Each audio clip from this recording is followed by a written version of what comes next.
Existen diferentes estímulos que pueden generar daño a la célula, desde la violencia física externa hasta sutiles alteraciones intracelulares. Todos estos estímulos pueden agruparse dentro de las siguientes categorías. 1. La hipoxia. Es la deficiencia de oxígeno que genera la reducción de la expresión oxidativa de la membrana mitocondrial interna, como consecuente la disminución del ATP. La isquemia es la reducción del flujo sanguíneo. En las células, esto genera una deficiencia de nutrientes y oxígeno, generando alteraciones en el metabolismo celular. 3. Existen diferentes agentes físicos que pueden dañar directa o indirectamente a las células, como puede ser la radiación y altas temperaturas. 4. Las sustancias químicas y los fármacos que pueden producir acciones celulares pueden ser sustancias sencillas como la glucosa o la sal en concentraciones hipertónicas. Estas resultan ser lesivas. 5.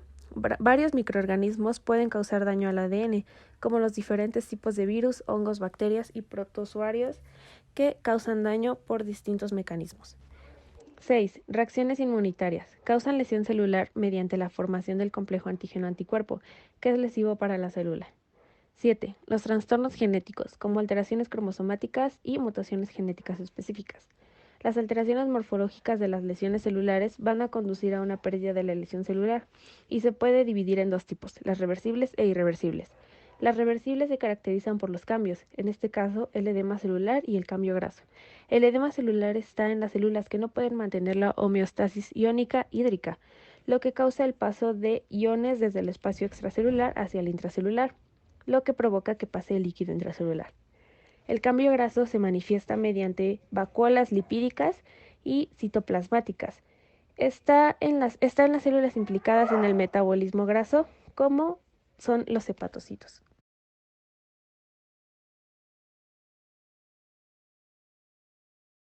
Las lesiones irreversibles. En esta se implica el de nuevo proceso llamado necrosis. La necrosis es un proceso de muerte celular caracterizado por la falta de integridad de la membrana celular y la aparición de la inflamación.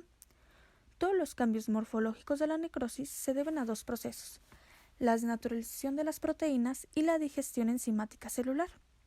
Los cambios celulares de la necrosis son tres principalmente. La primera es la aparición de las células eosinofílicas que se ven de color rosa y se debe a la presencia de las proteínas desnaturalizadas del citoplasma. El segundo cambio es el aspecto cristalino, debido a la pérdida de glucógeno y la vacuolización del citoplasma. El tercer cambio consiste en la fragmentación nuclear. Esta fragmentación se produce mediante los siguientes tres patrones, que es la pignosis, la cariólisis y la cariorexis. La pignosis es la retracción nuclear y el aumento de la basofilia. La cariólisis es la disminución de la tensión nuclear por la degradación del ADN. Y la cariorexis es la fragmentación de núcleos pignóticos. A nivel tisular, la necrosis presenta uno de los siguientes 7 patrones. El principal es la necrosis coagulativa. Este patrón es uno de los más frecuentes, en el cual se conserva la arquitectura de los tejidos muertos, como se observa en la imagen. En donde A es el miocardio normal, tanto B es un fallo en el miocardio. Este patrón es característico de hipoxia en todos los tejidos, excepto en el encéfalo.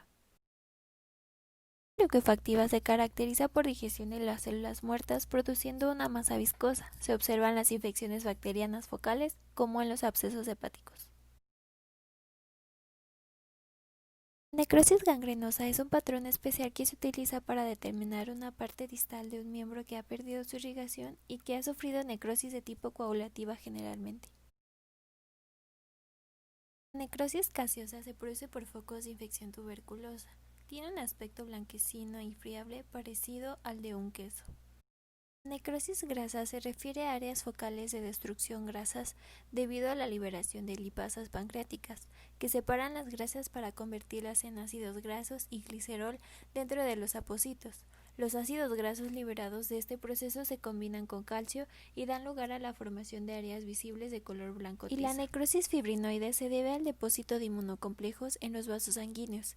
Microscópicamente se observa como un depósito rosa brillante en las paredes de las arterias. La apoptosis es un tipo de muerte celular programada en la que se eliminan las células innecesarias para el organismo. Este proceso se encuentra mediado por el sistema inmunitario y por las citoquinas propias del organismo.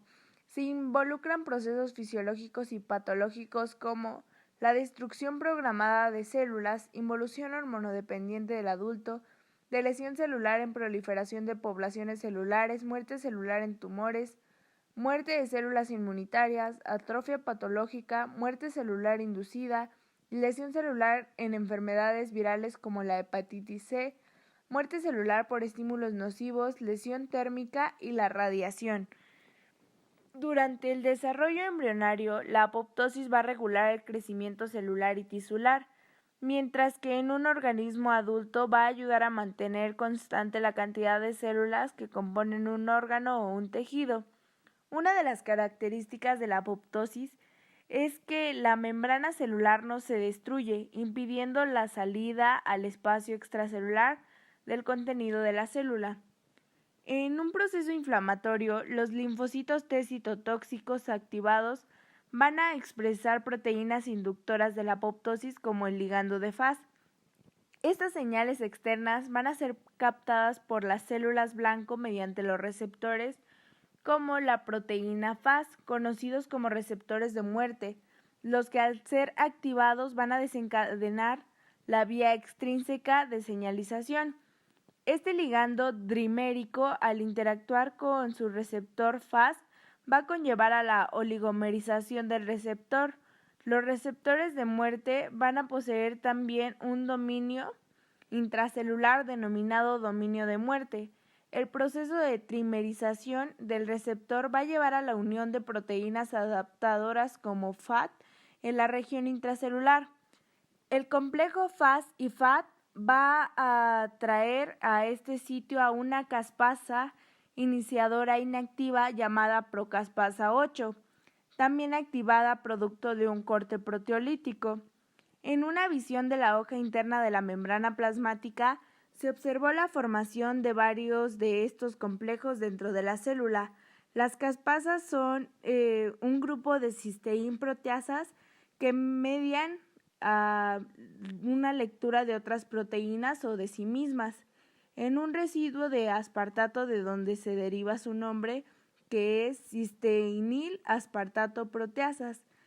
La proteólisis de la procaspasa 8 va a separar el predominio generado por la caspasa 8.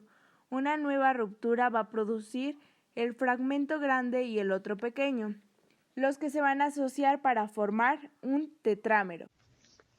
La muerte apoptótica también puede ser desencadenada por señales intracelulares originadas del estrés biológico, lo que provoca una respuesta de la mitocondria activando la vía intrínseca de la apoptosis.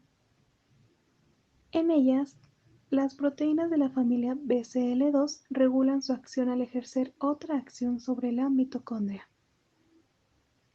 Las familias de las proteínas de BCL2 se agrupan en tres categorías.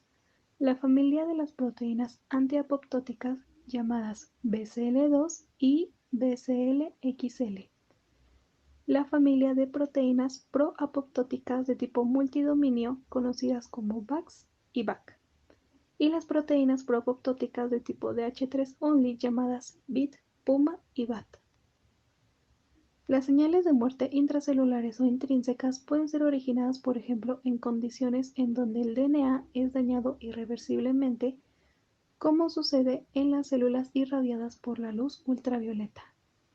En este caso, el factor de respuesta al daño es la proteína P53, que va a reconocer la ruptura del DNA, se activa y se une a promotores que codifican para proteínas proapoptóticas centinelas de las subfamilias de DH3 only como PUMA y NOXA.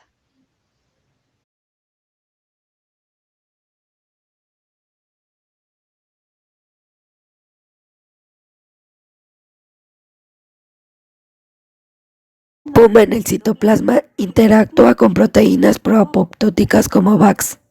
VAX se activa producto de un cambio conformacional insertándose en la membrana mitocondrial para formar un poro en la membrana externa de las mitocondrias.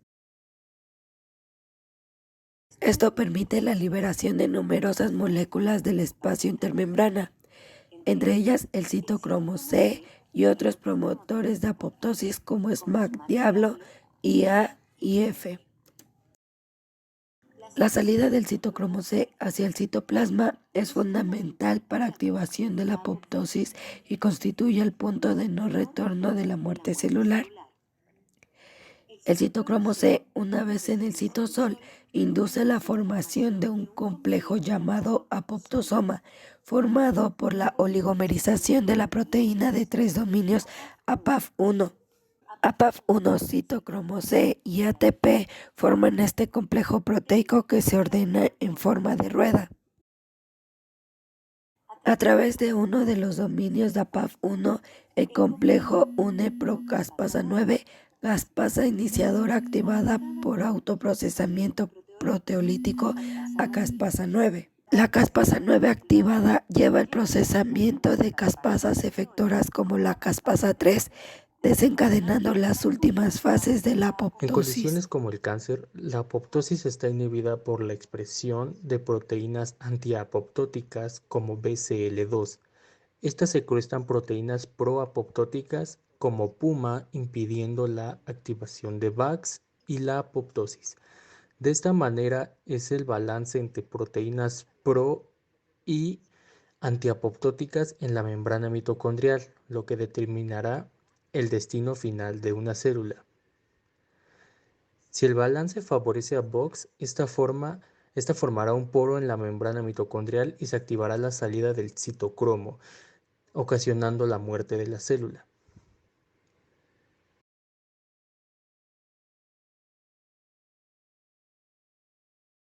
En ciertas condiciones, células en las que se han activado la vía extrínseca, los receptores oligomerizados forman el complejo CONFAT y procaspasa 8, pero solo generan una cantidad total de caspasa 8 activa muy baja. En estos casos, la caspasa 8 procesa proteolíticamente la proteína BH3 only vivo, de manera similar al mecanismo mostrado para PUMA, provoca la apertura del poro mitocondrial y salida del citocromo C, formándose el protosoma que activará a la procaspasa 9 y 3. En este caso, la vía extrínseca gatillada por los receptores de muerte activa la caspasa 3 indirectamente a través de la vía intrínseca mitocondrial.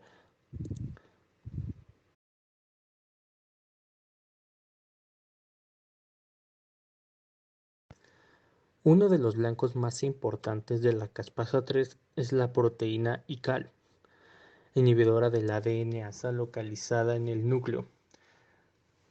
Caspasa 3 entra al núcleo a través del poro nuclear y degrada ICAL, liberando de este modo a la ADN-ASA CAT. CAT activa rompe al DNA en fragmentos internucleosómicos, dañando irreversiblemente a la célula.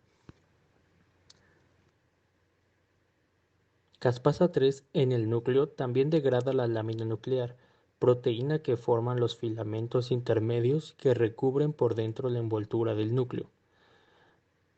Las caspasas degradan esta matriz por ruptura proteolítica y esto ayuda a promover la condensación de la cromatina y la ruptura nuclear. Las caspasas efectoras también degradan proteínas importantes en la polimerización de la actina como la gelsolina. Por lo tanto, al degradarse gelsolina, se pierde la regulación que ejerce sobre la dinámica de los filamentos de actina, desmantelándose el citoesqueleto.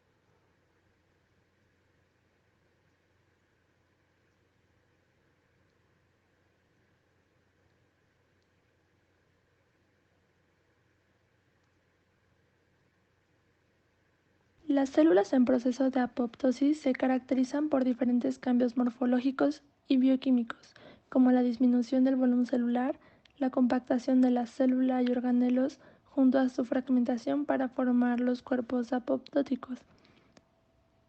Estos cambios, producto de la degradación del DNA genómico, el desmantelamiento de la lámina del núcleo y el desensamble del citoesqueleto, son gatillados gran parte por la caspasa 3. Por señales presentes en su membrana plasmática, Estos cuerpos apoptóticos pueden ser eficientemente eliminados vía fagocitosis y, consecuentemente, sus componentes serán reutilizados por macrófagos o por células del tejido adyacente.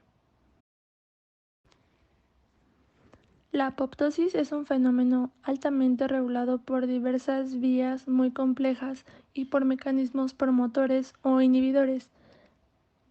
La desregulación de este proceso resulta la alteración de la homeostasis en los tejidos, generando así condiciones patológicas como cáncer, autoinmunidad, entre muchas otras enfermedades.